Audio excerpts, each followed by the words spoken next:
Halo teman-teman, perkenalkan nama saya Dea Melantriana. Saya dari Fakultas S1 Ilmu Administrasi Negara, Universitas Terbuka Pangkal Pinang, Kepulauan Bangka Belitung.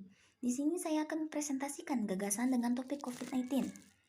Dampak virus corona atau COVID-19 terhadap pendidikan di Indonesia. Assalamualaikum warahmatullahi wabarakatuh. Kepada yang terhormat, Ibu dan Bapak dosen pembimbing Tuton, dan seluruh teman-teman mahasiswa UT yang berbahagia. Tidak lupa salawat serta salam kita ucapkan kepada Nabi besar Muhammad SAW. Sebelum masuk ke pembahasan inti mengenai dampak COVID-19 terhadap pendidikan di Indonesia, akan lebih baik jika kita mengetahui apakah virus COVID-19 itu. Virus corona atau COVID-19 adalah penyakit menular yang disebabkan oleh virus SARS-CoV-2.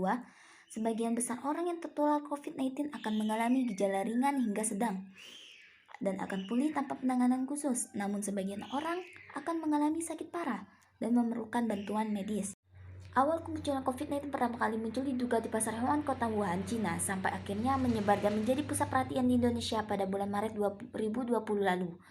Untuk pertama kalinya, pemerintah mengumumkan 2 kasus pasien positif COVID-19 di Indonesia. Sejak munculnya wabah virus corona, timbul berbagai masalah.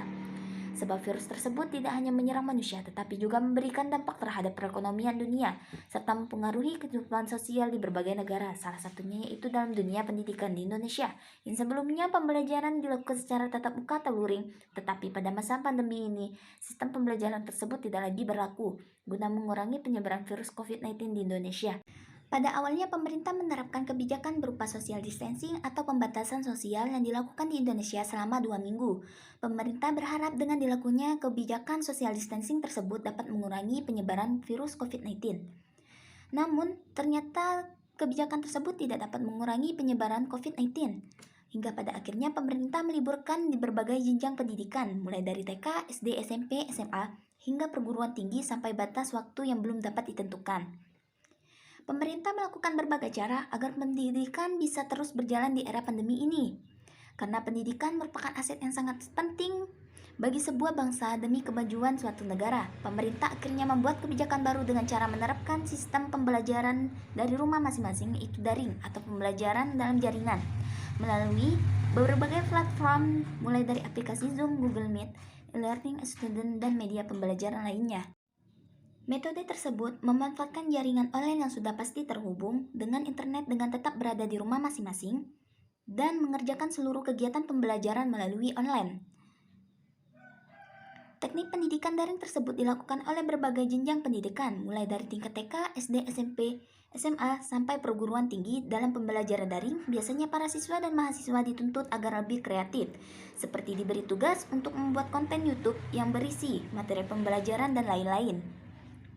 Selain ide kreatif tersebut, para siswa dan mahasiswa juga diberi tugas melalui online oleh para guru dan dosen. Dengan menganjurkan mengumpulkan tugas yang diberikan melalui sistem yang disediakan oleh setiap sekolah atau kampus sesuai kebijakan yang diterapkan, karena setiap sekolah atau kampus pasti menerapkan kebijakan yang berbeda-beda.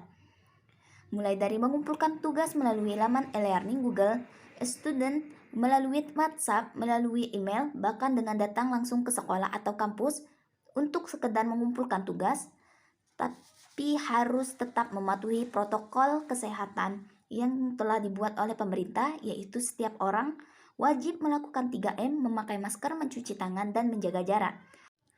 Pada awal mula berlakunya pembelajaran daring di Indonesia, para siswa dan mahasiswa mengalami beberapa kesulitan, mulai dari gaptek atau gagap teknologi, kendala internet, kendala jaringan di beberapa daerah terpencil, dan lain-lain.